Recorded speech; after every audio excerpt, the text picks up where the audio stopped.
I would like to welcome everyone to today's CARE online talk, which is focusing on Norway. And I'm very happy that today we will be able to discuss the situation regarding labor market integration of researchers with refugee background, but also of researchers at risk, and what is the support available in and outside of academia. What are the lessons learned, what are the needs, and what are the future goals, with a special focus, as already said, on Norway. So before I start, I would briefly present the CARE project. CARE stands for Career Advancement for Refugee Researchers in Europe.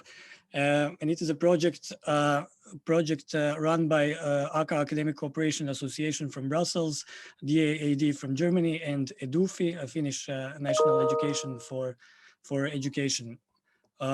Its main objective is to support the integration of researchers with refugee background into the European research labor market. And we are doing this by providing needs-based guidance and provision of relevant information on employment requirements and opportunities in the target countries in Europe. To do this, we are using a wide range of stakeholders and the support networks. A little bit about ACA, the Academic Cooperation Association in Brussels. This is an European umbrella organization of national agencies which work in internationalization of higher education.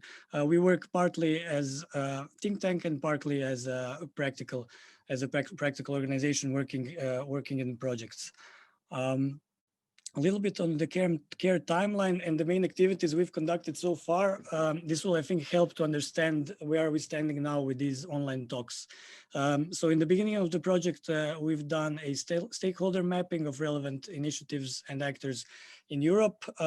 Then we've conducted focus groups in each of the target countries, and in parallel, we've conducted an employer survey. The focus groups were focused on researchers with a refugee background, where we had really a chance to hear in-depth opinions and situations about their situation.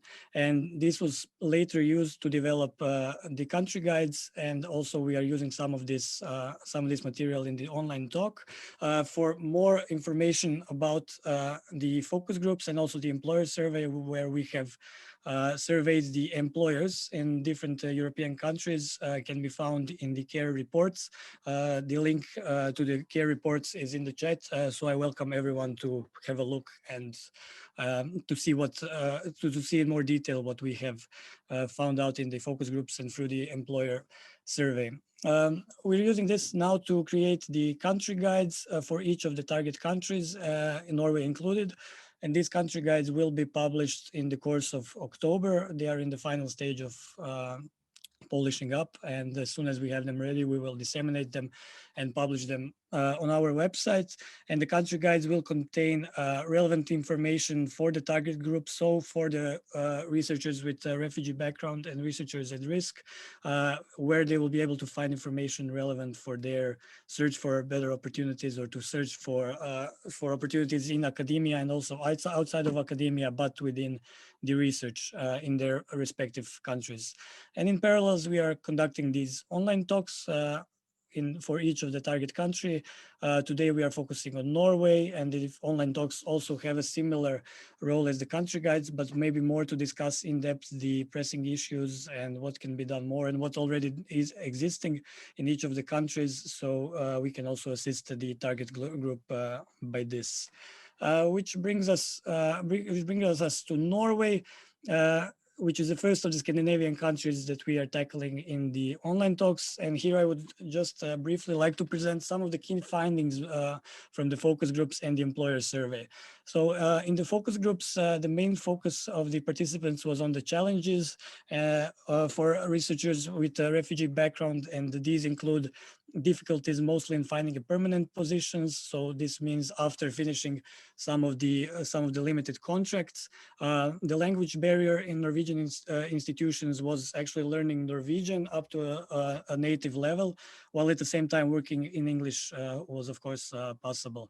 There was also some problems of integration, or as the researchers call them, cultural clashes, and unfortunately to hear this hidden competition among refugee researchers for a limited number of vacancies.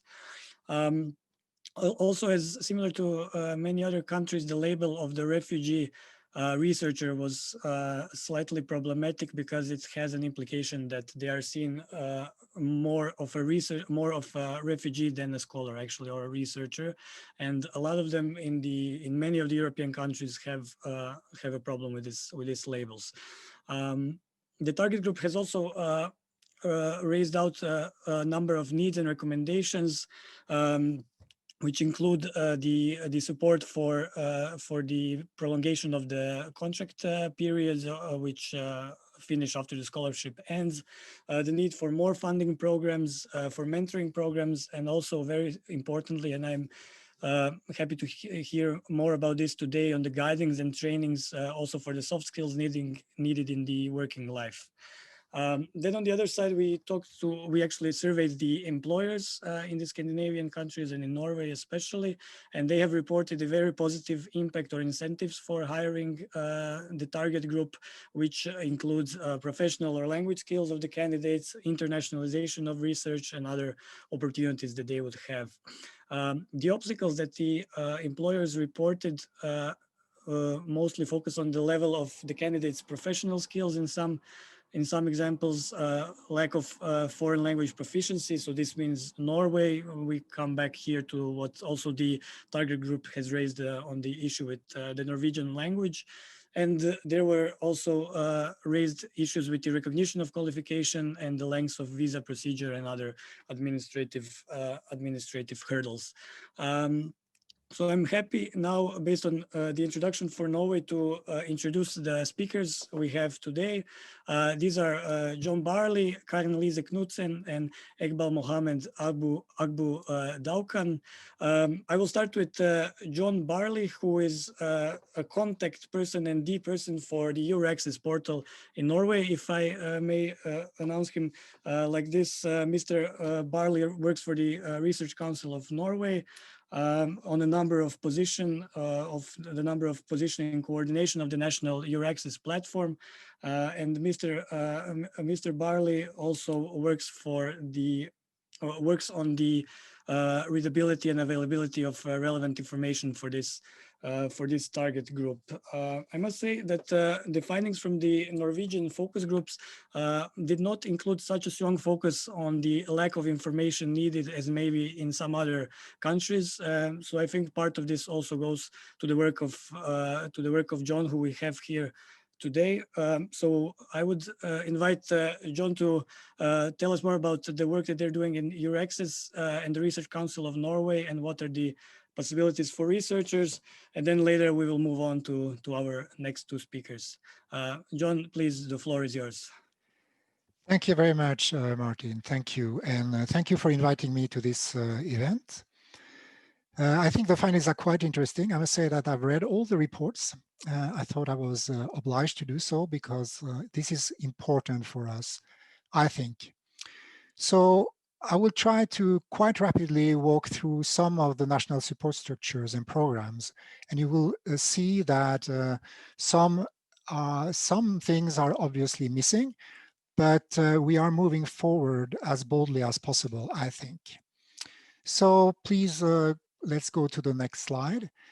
I wanted to start at the national level with the integration strategy that we have in Norway. It's called Integration Through Knowledge, and it's valid until 2022. So the government has done this work and look at all the elements that are important for migrants coming to Norway. And sadly enough, or I don't know if it's sadly enough, but researchers per se are not mentioned specifically in this integration strategy. But people with academic background and knowledge are at least mentioned in a few paragraphs. What I will have focus on is just a few things. That this integration strategy is thinking about investment in knowledge, competence, and qualification, which is obviously very important. The necessity to learn Norwegian doesn't disappear, even though I understand it's difficult, but it's both, I think, important to be able to know Norwegian, to meet Norwegians in general and be part of Norwegian culture, but also to be able to be, to use it in a work environment and be able to be as professional as possible using the Norwegian language.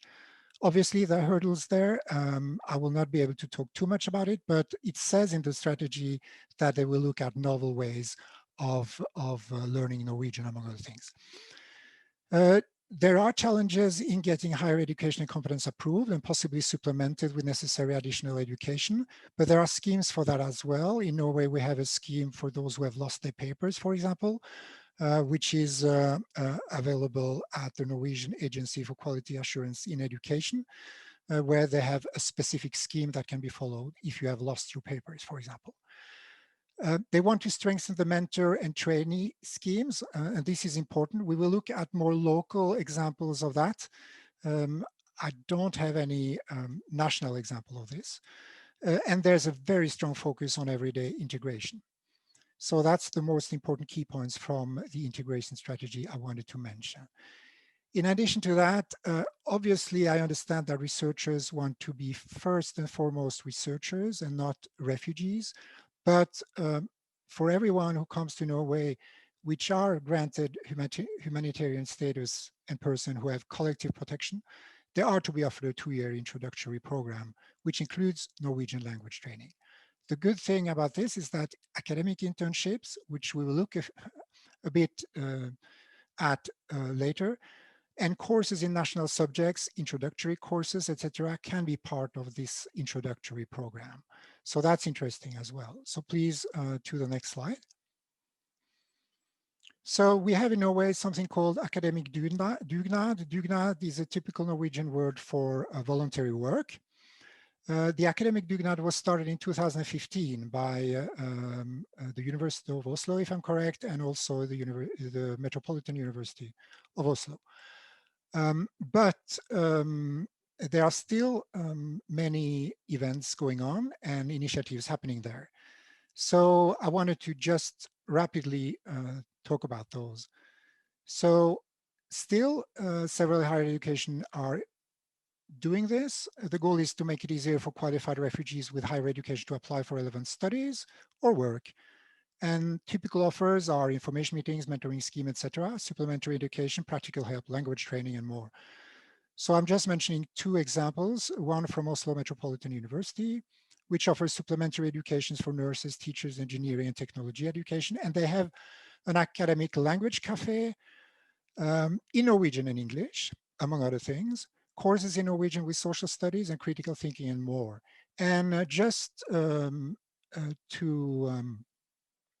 say a bit about it, they are collaborating with a student voluntary association called Norsk Start, which is present in Trondheim and Oslo as well. And they are helping people with a refugee background in those 2 cities and try to include them as much as possible in Norwegian-speaking events.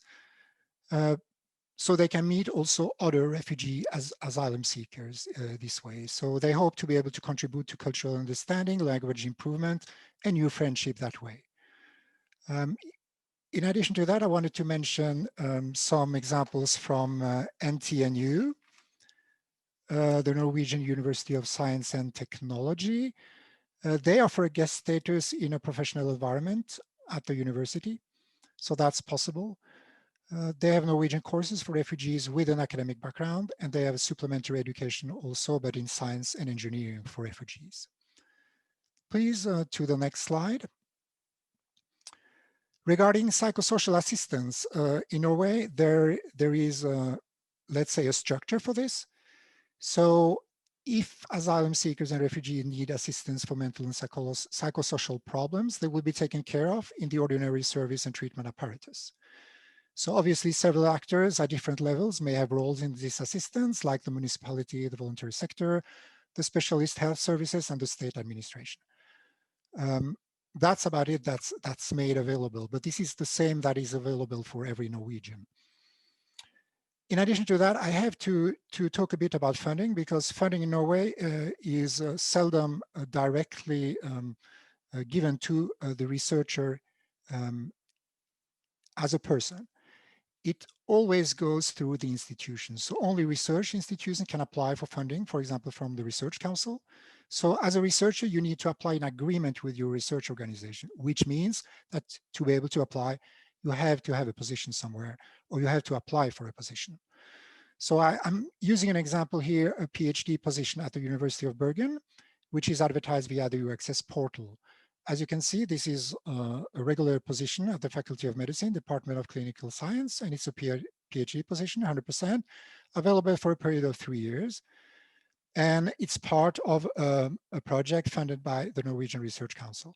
So this is just an example. I also wanted in that context to mention that usually you don't need to know Norwegian to apply to one of those positions, but you have to sign that you will learn the language within the 3 years that you work at the university. Please go to the next slide. So I just wanted to end this short introduction and with a bit of information about EURAXESS Norway, but I have to mention the Science for Refugees initiative at EURAXESS in general, which is at the European level, but it's really an online service. And it can help you get started in Europe, because you can register as a researcher at the EURAXESS website and portal. You can also post your CV. You can mark that you are a researcher. You can choose not to, but you are able to search for jobs, and you are also able to join a community of other researchers, and obviously find research buddies. So I think it's a good way to at least reach out to the community you want to belong to, and you already belong to when coming to Norway. Then we have the national portal, euraxess.no, where you will find a lot of information. Among other things, the contact points at the Norwegian higher education institutions, university and university colleges. They can assist you because they are there to facilitate mobility towards Norway, but also out of Norway to a certain degree. They can assist the mobile researchers and their families with Norwegian culture and language, career and working, recognition of diplomas, etc. But most importantly, online, you will find a lot of information about, for example, the working culture in Norway, and that kind of information that can be very relevant for you as a researcher coming to Norway. In addition to that, there are schemes for career development. Those are not super developed yet, but they are available. And that's part also of the development of EURAXESS itself. And obviously, last but not least, it's there to enhance research collaboration. So you can find information about research policy network with non-European countries. You can also read about the Norwegian research landscape. So this is what I wanted to say, more or less. We can just end with the last slide. This was really a short introduction. But if you want to reach out to us, this is the email address at the Research Council for your information. Thank you. Thank you very much, John, for presenting the work of the EURAXESS. I think this was very relevant for the target group. Just to add briefly that each of our country guides, Norwegian included, will have a dedicated section also for a national EURAXESS, for the national EURAXESS points, or there will also be some information on this, and obviously the links to the website, both EURAXESS and also Science for Refugees. If there are any immediate questions from the audience, I would like to ask them to raise them now in the chat box, or to keep them later for the discussion, where there will be time for that also. But if there are no immediate questions, I would move on to Karen-Lise Knudsen, our second speaker. today. Karen-Lise is the chair of the Scholars at Risk Norway since 2016. She is the member of the Scholars at Risk Norway Steering Committee since 2011, and she has been the institutional contact person for Scholars at Risk at the University of Agder, where she also works as a senior advisor in the management in the management staff with a special focus on social responsibility. Karen-Lise will walk us through how the Norwegian higher institutions are supporting researchers with refugee backgrounds and researchers at risk, and what are some of the academic and practical and also administrative matters in this regard. So Karen-Lise, thank you very much, and the floor is yours. Thank you. Like you said, I guess I speak in two capacities, both as, here we are, both as chair of Scholars at Risk Norway and as a contact person for SAR at my own institution, University of Agder. By this spring, SAR Norway had managed to find host institutions for more than 50 at-risk scholars altogether. Annually, around 12 to 15 are hosted at Norwegian universities. The scholars have come from 12 different countries, most from Syria and Turkey. Of those that have completed their placement in Norway, 14 have been offered a job outside of their country of origin, 10 of those in Norway. 5 scholars returned home and 7 applied for political asylum. University of Agder now hosts 2 at-risk scholars for 2 years, and we have hosted 7 altogether. I was going to add a few words about the academic dugnad, but Johan Baarli mentioned this already. My university was also part of this, we work closely with the local office of the Norwegian Labor and Welfare Administration called NAV, and the internship, like he said, can serve as part of the mandatory introduction program. We have had several interns who thus got relevant experience, and we have even managed to get one of them into a PhD program, fully funded by the university, partly for his previous merits, but also because of his knowledge of the Middle East. And this August, one person who entered Norway as an asylum seeker has joined us as a scholar through the SAR network. So in this case, these 2 initiatives merged, so to speak. I have been asked about different academic cultures and whether it is a challenge or an opportunity. Pondering about this, I find it hard to distinguish, I think, between academic culture and other cultural diversities and traditions. Different academic cultures exist for sure, probably many. But I do not have the country or area specific knowledge to separate academic culture from the other cultural traditions. Scholars at Risk has prepared a scholar handbook, how to make the most of your stay. And SAR Norway made a small addition to that, trying to prepare scholars for academic life in Norway. So we've been trying to think, what will they find different? I want to believe that academia is global. So I think there is less of a difference when it comes to scientific methods and how research is conducted. But as an admin person, I'm not really in the position to say something about this. But I think the potential misunderstandings would be more about culture and traditions, than academic culture. But to give a few examples of what we mentioned in our addition to the SAR handbook, because many visiting professors or scholars may find academic life in Norway rather informal. There is no dress code, and most address each other by first name, regardless of status. Students often address their professors by first name, and titles are rarely used. Incoming scholars are often used to more formal and hierarchical structures and might read this as a lack of respect. Labor being expensive in Norway, some visiting scholars might find secretaries and support personnel a bit scarce. A lot is done online and by each employee, and you are expected to make your own copies, book your own travels, etc., etc.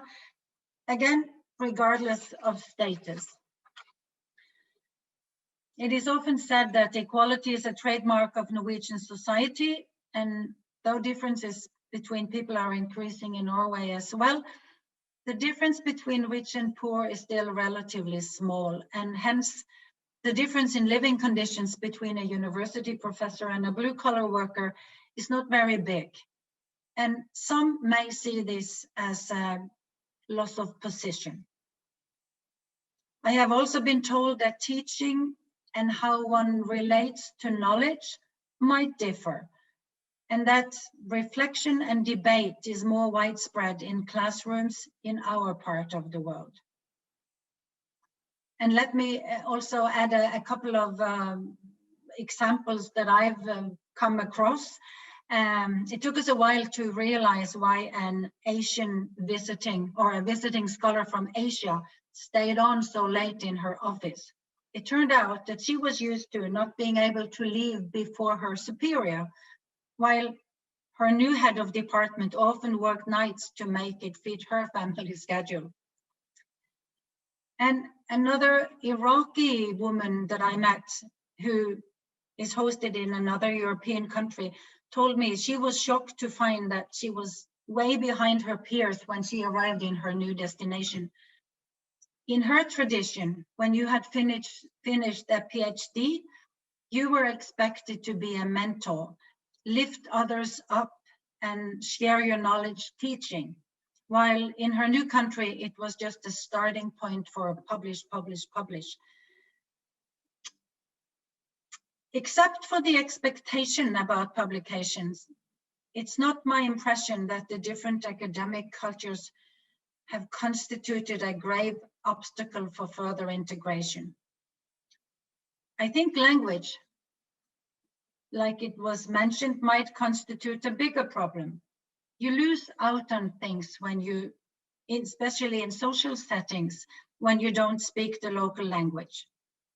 Of course, we don't expect anyone to have any knowledge of the Norwegian language when they arrive for a temporary position, but we do expect them to be more or less fluent in English. And sometimes the lack of the English language have made integration a little more difficult. And to have an academic career in Norway, like Mr. Baarli said, you will need to learn Norwegian. My advice to any scholar would be to be curious about your new environment, to ask when you find something puzzling, peculiar, or incomprehensible. And the same would go for anyone welcoming a visiting scholar from abroad. Questions asked might solve potential problems and misunderstandings, and sometimes can give room for a good laugh. I think Ekbal, who will talk after me, could tell several such stories, but I think most of her examples will have to do with culture and not so much academic culture. When a SAR scholar arrives in Kristiansand, which is my city, I will normally meet the person at the airport and be of assistance during the first days, since there is a lot of practical things to take care of in the beginning. I continue to meet regularly with our SAR scholars for the duration of their stay, even after they have settled into their daily work life at their department or faculty. It is important to remember that the transfer from a traumatized, sometimes situation to a Norwegian campus can be quite overwhelming, I think. And it is important to have someone to help them process impressions and make sense of their new environment. The scholar will be granted an academic contact person and an admin contact person at their respective department. These contacts will differ, like departments differ. Some are very welcoming and others and will go out of their way to make the scholar fit in, others less so. UEA, my institution, offers language training to non-Norwegian employees, though I think this service needs some improvement, and we are working on that. There are several good online language programs that I know are being used. But of course, the motivation to learn Norwegian is of course limited if you are on a short placement. Career guidance, I will say, is not done systematically. We do offer a startup seminar for all new employees and also a working in Norway seminar for non-Norwegians. SAR International have offered workshops to SAR scholars in Norway, and so has CARE and a lot of other organizations, but they would be more general and not country specific so far. We try to arrange for the SAR scholars in Norway to meet a couple of times a year, and we have offered a workshop on job search. I think the same goes for peer support. It's also not done systematically. You know, both of these things will be done on a one-to-one basis because I think that reflects the number hosted. But the scholar will get tips and guidance from colleagues about where to look for positions, how and where to publish and things like that.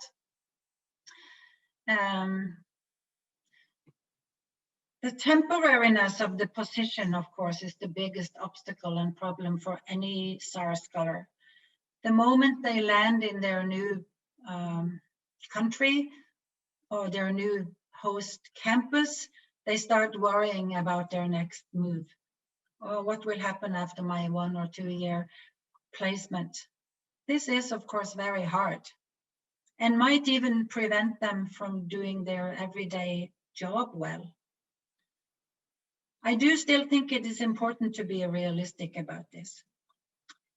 My impression is that there is massive willingness at higher ed institutions in Norway to support scholars and refugees, as long as the positions are temporary, or the help is temporary. Competition for permanent positions is fierce. Young Norwegians with a PhD striving to get into academia are normally going from one temporary position to another for a long time before they can hope to land a permanent position. And any permanent position, like Mr. Baarli was showing, is announced, and appointments will be based on academic merits alone, at least in principle.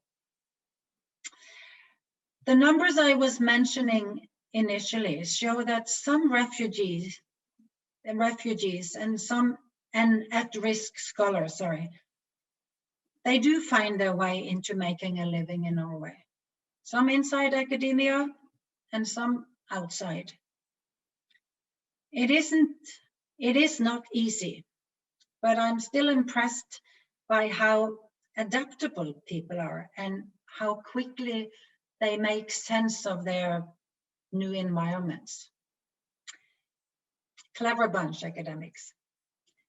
Yeah, I think I'm going to stop there. Thank you. Thank you very much, Karen-Lise, for the extensive presentation. I think many relevant points were raised.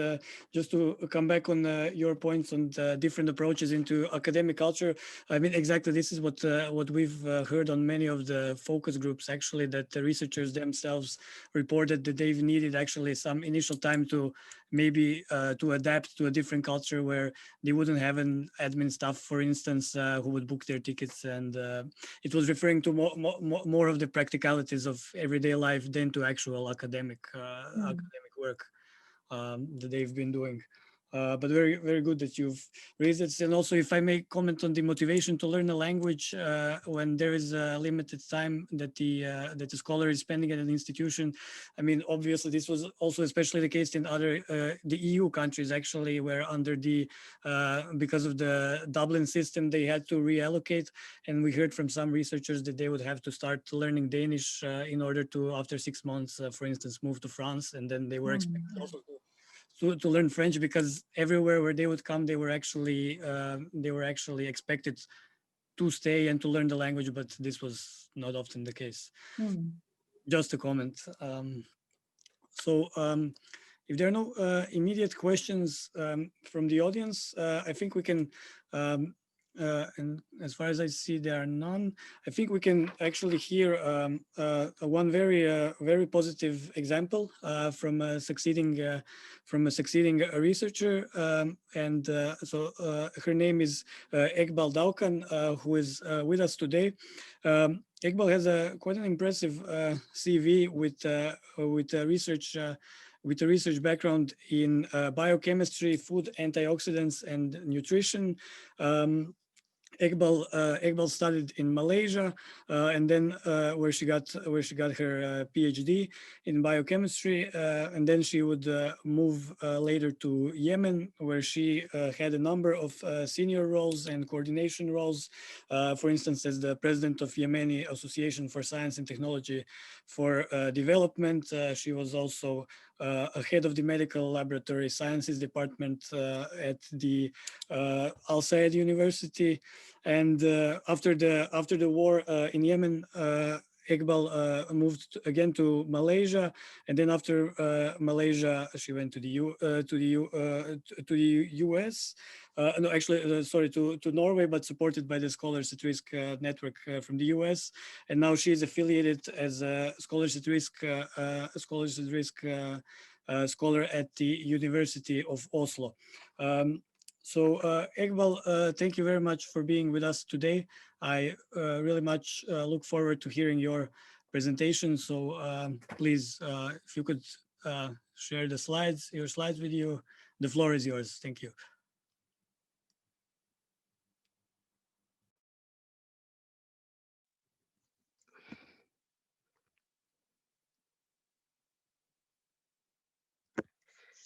Yeah, thank you so much, Martin. And really, I think you said most my slides in your introduction. So what I will try to move so fast. I'm so happy to contribute a bit things in this event. So I will start with the title. I think this is the most important things because the speakers before me, they mentioned many things very important for the scholar at risk or refugee scientists. So how to successfully integrate into the Norwegian research landscape or experience with life and working in a new social, culture, and academic environment as lessons learned. I think this is very important for all the scholar at risk and refugee scientists from my experience. So in the beginning, just let me quick introduce myself. I'm Egbal Daukan, working with the University of Oslo currently, and I'm from Yemen, especially from Taiz city. You can see in the red color in Yemen map. Received my bachelor and master from Taiz University in Yemen, and then my PhD I received from my University Kebnkaise Malaysia in Malaysia, supported by OST organization in Italy, and then I continued my postdoc at the same university.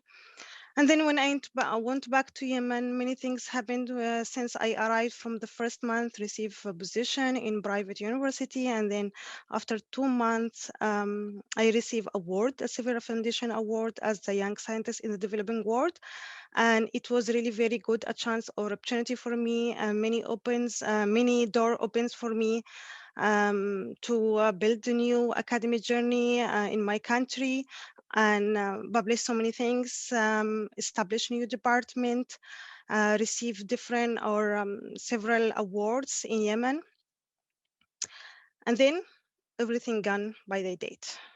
This date, the war started in my city. I hate this date really because I lost many things in my life. I lost some member from my family killed by air war rocket.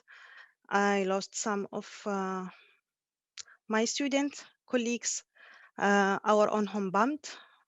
We have to run away from our own area to another area, and I cannot say safe, but safer than another area inside the city, and my family there until now. So all the time during 8 months, stress, worried, scared because of the war, bombed around us, no safe place, no electricity, no internet, no petrol, no salary. So it was really very difficult period for me to stay like that. I tried after 8 months to contact with my former supervisor in Malaysia, and this is the most important I want to talk about. Contact person and mentor to help, support, advice, guidelines, assistance, and information for the scholar at risk or refugee scientists is very, very important. So from my experience, you can see Amina Abdullah, she was my supervisor when I was study and work in Malaysia. And when I lost all the way to help myself and support my family, I just back to her to help me. And she was really understand well what's happened in Yemen. She just asked me to contact with a Scholar Rescue Fund organization. I tried to contact them, but it was difficult for me to attach some files for them. And Prof. Amina, she helped me to contact with them that time because of the internet and electricity. Laura, she was my contact person from SRF, and she is really so kind and really helpful person. And she was understand that I cannot attach any file to her. She kept contact with Amina Abdullah, and then I received opportunity to go out from Yemen before, of course, the airport closed. I went back again to Malaysia. I was familiar with everything because I was there for 7 years before, so I never need to logistic information or anything to know the culture or tradition there. So after that, after I spent 2 years in Malaysia, 2016 and 2017, I have to looking for another opportunity. As Karen-Lise, she said, we are stressed from the first day we arrived at the host country because we know that after 1 year or 2 years, where we will go, especially if we cannot back to Yemen or to our country. So then I start to think, what can I do? I contact with Laura. I asked her, what can I do? And she really was helpful. That's why I said contact person is very important. She gave me link to contact with Scholar at Risk organization, and Shreya, she is my contact person until now. And she was really very kind with me also. And she asked me just to send my document to her. And then after she sent my file to several countries from SAR network, finally she tell me, Iqbal will receive acceptance from Norway, University of Agder, Christian Sand. And I was lucky that she kept me contact with Karen-Lise. She was, and she's still for me. She was my contact person in the University of Agder, and I can say that Karen-Lise, she was not just contact person, she was my best friend. She was like sister, mother, everything, and we are in touch until now. So also I have different contact person from University of Agder. Elizabeth, she was my academic contact person, and Ili, she was my administration contact person. And I cannot say just 3 of these were so helpful for me. No, I think OER or all the staff in OER or University of Agder were very good or treated me very nice, and I call them until now, they are my Norwegian family. So after that, I started again. After 2 years, I spent it in University of Agder to think where I will go. So Karen-Lise, she was really knowing what I'm feeling from the first day, and she was always tell me, don't be stressed, just focusing on your work. But sometimes it's not sorry, sometimes it's not by our hand, because we have another stressful things in our mind, because we are thinking about many things. So she tried all her best to help me to find another opportunity, and she was really contacting with Marit. She is now my contact person in University of Oslo, and I got opportunity, and thank you for Marit that she did all her best to find this place for me in University of Oslo. And now I'm working with the nutrition department. Aruna, he is my contact person in University of Oslo, or in the nutrition department. Yes, because of COVID-19, I cannot meet my colleagues in person, or the meeting online. So I have just one contact person beside Marit, and most our meetings by Zoom. So it's a difficult period with COVID. Scholar at risk or refugee scientists facing a lot of challenges in their journey, especially in the host country, with different culture and traditional or academic culture, as Karen-Lise, she said. But we have not choice, and we should thinking a lot how we can move on next step to looking for another or to looking for solution. For myself, I just by different advices from my people around me, to keep contacting with my network around the world, and it was really a useful idea to do.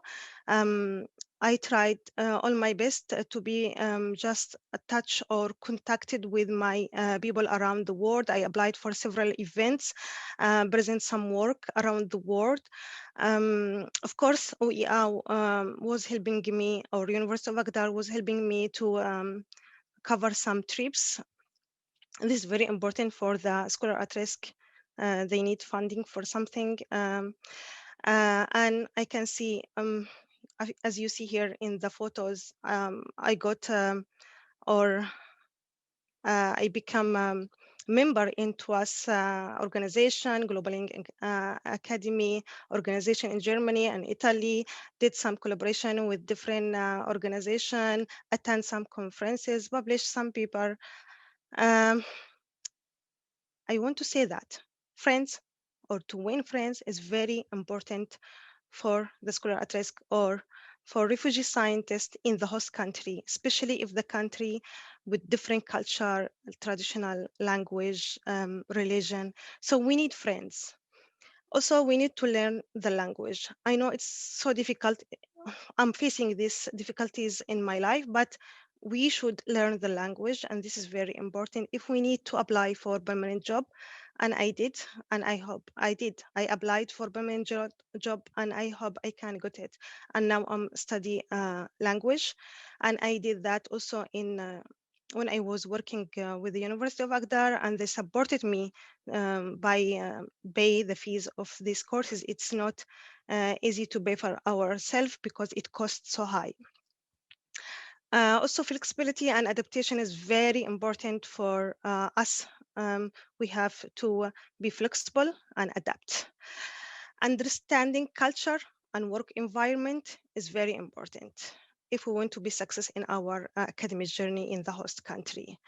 So for me, I attended this very useful course, working with the Norwegian course in University of Agder, and really it's a good idea to offer this course for the non-Norwegian people to learn how they can treat it Norwegian people in the different institute or in University of Agder. So after that, I was happy to receive several invitations from my colleagues to teach, join them for teaching, give some general lecture, also to join our research center in the department when I was working there. So I said, yes, I can do it. So, but we are sometimes under stress as scholar at risk. We are away from our family. I'm away from my family 5 years now.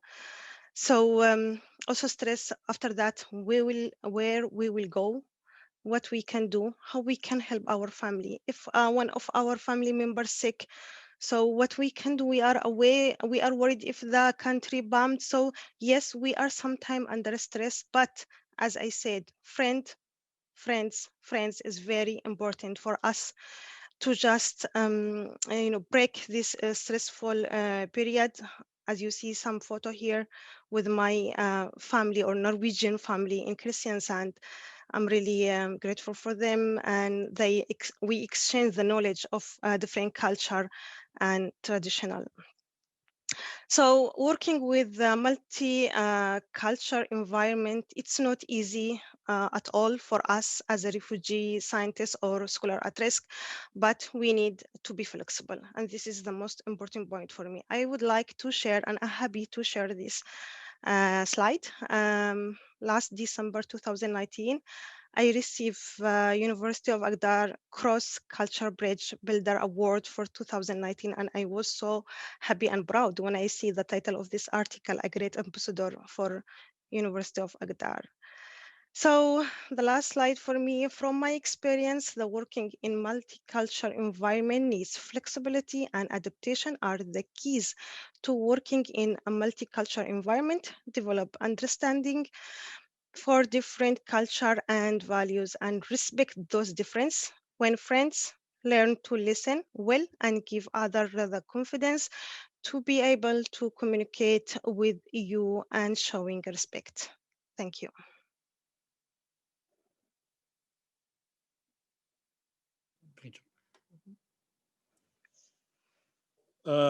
Thank you so much, Egbel, for this very touching presentation. I must say I've been through an emotional roller coaster while I was listening to this, first from this really tragic story with what happened in Yemen, and then when you came to actually being quite successful as a researcher in Norway also comes with a certain price, right? I mean, with a lot of stress, with a lot of obstacles to overcome. So I'm really moved, I must say, by what you've said, and also on the other hand, I think it's very practical for the other researchers with a refugee background or a similar story as yours.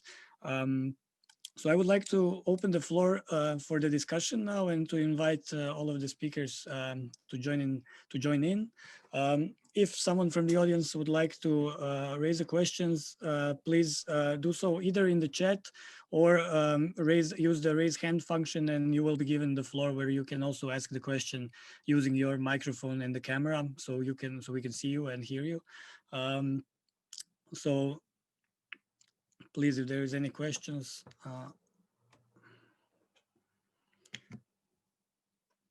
mean, if not, I have one to start the discussion rolling, and then we can see if something comes in.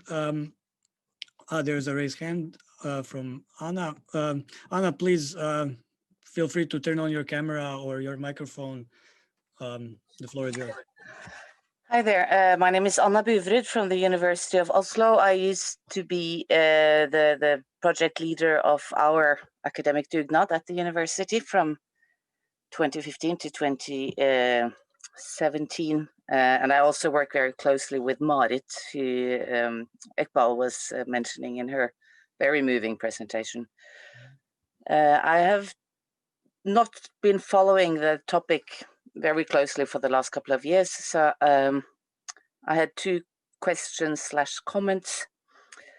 The one is if anyone from the Norwegian listeners know if anything has been done on the structural level to ensure that refugees, or rather academics with a refugee background, has better access to English courses now than what used to be the case.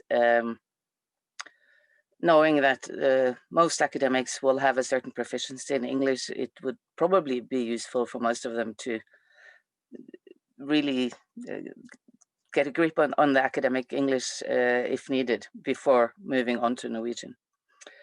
And secondly, I know that the Marie Curie programs of the Horizon 2020, they have a special initiative or instrument for people with a refugee background. And I wanted to ask Baarli from the Norwegian Research Council whether there's been any plans of developing something similar in the Norwegian context. Thank you. I don't know about any such initiative at the Research Council for now regarding researchers specifically that are at risk or that are refugee. Yes. So I think that's my answer for now. We don't have any specific targeted schemes. Thank you. You're welcome. And there was a question on learning academic English before learning Norwegian, right? That you're suggesting that this would maybe be a better approach for. Oh, there is a big political issue about it, of course, in Norway as in other European countries. It was more of a general question. Perhaps Karen, who has been following the situation very closely throughout, would know something about it. It is just whether this have received more focus in the national policies when it comes to facilitating researchers' entry into Norwegian academics by teaching them academic English. Karen, would you like to comment on this? Yeah, sure. No, I am not aware of any national initiatives, though I do support your call for it. And because this is what we find at my university too, that there is a need to be more proficient in English too. And especially for refugees, a lot of refugees come with not enough knowledge of English, in which slows them down from entering universities. And I think also not just English, but also academic writing is actually something that we do offer for students, but I think we should extend it also for academics. Thanks.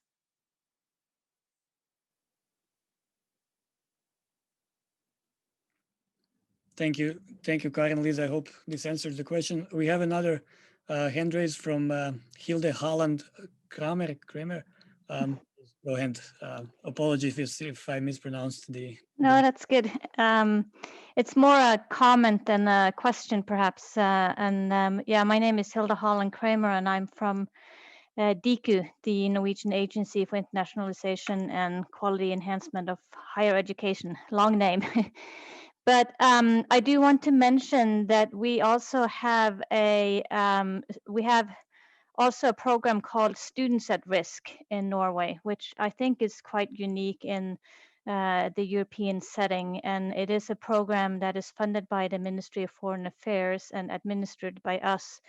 And it allows students that are involved in different kinds of human rights work and that are for different reasons persecuted or not able to finish their studies in their home country, and they can come to Norway and they can finish either their bachelor degree or master's degree. And we have had now 5 cohorts of students, 10 to 15 students each year. It's not certain whether or not this program will be continued. That's up for review at the ministry, but we hope it will. And we have just conducted an external evaluation of the program, so that's also available by a Norwegian company called Ideas to Evidence. So I just wanted to mention that that is also a program that's out there. Thank you very much, Hilde, for mentioning this. We'll make sure that we add this also to the country guides. If it's not there yet, I'm taking notes. Although the country guides are focusing on researchers and not on students, but I think we can make an exception here and there. I think extra information is not going to hurt anyone and might help actually someone. So thank you very much for sharing this with us. Is there any other question maybe? If not, I mean, it's 4 o'clock and I think I have a final question just maybe to ask Ekbal for maybe just a reflection or an advice.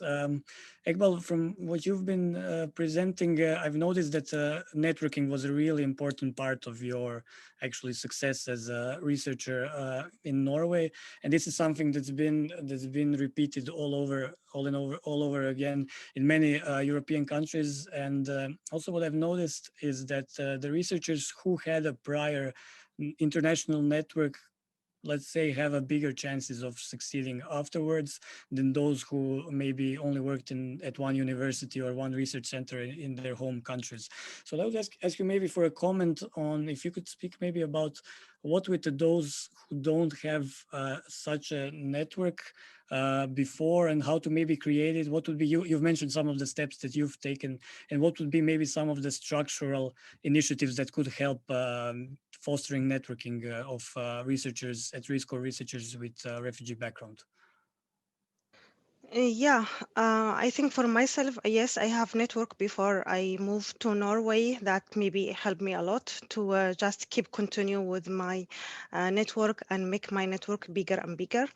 But my advice for the scholar at risk, they don't have network before, just it's easy to just search in the right place. There is many organizations around the world helping scholar at risk and refugee scientists, and it's easy to just apply to be a member, to just join their activities, and then they will consider you if you will continue just working with them as a member or just as I can see if you will apply for some events like workshop, webinars now, or conferences before. It's easy, and then they will see you that you are active. They can invite you to another event, and then they will invite you to be a member.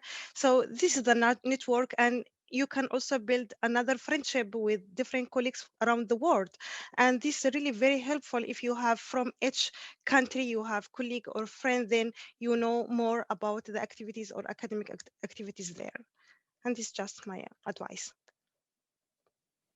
Yes, and I think it's a very good one. Thank you. Thank you very much for sharing this. So if there are no other questions, I would slowly bring this online talk to an end, and I would like to thank all of our speakers today. Thank you very much, and also our, of course, participants and our colleagues, project partners from DAAD and IDUFI. And also I would like to announce the other online talks that we will be conducting. The next one will be on Sweden in a week's time, next Wednesday at 11 a.m. So for registrations, please visit our website or CARE's Twitter account. They are listed in the presentations. So once again, thank you very much for spending the afternoon with us here with on the CARE Online Talk Norway, and I wish you a nice rest of the day. Thank you very much.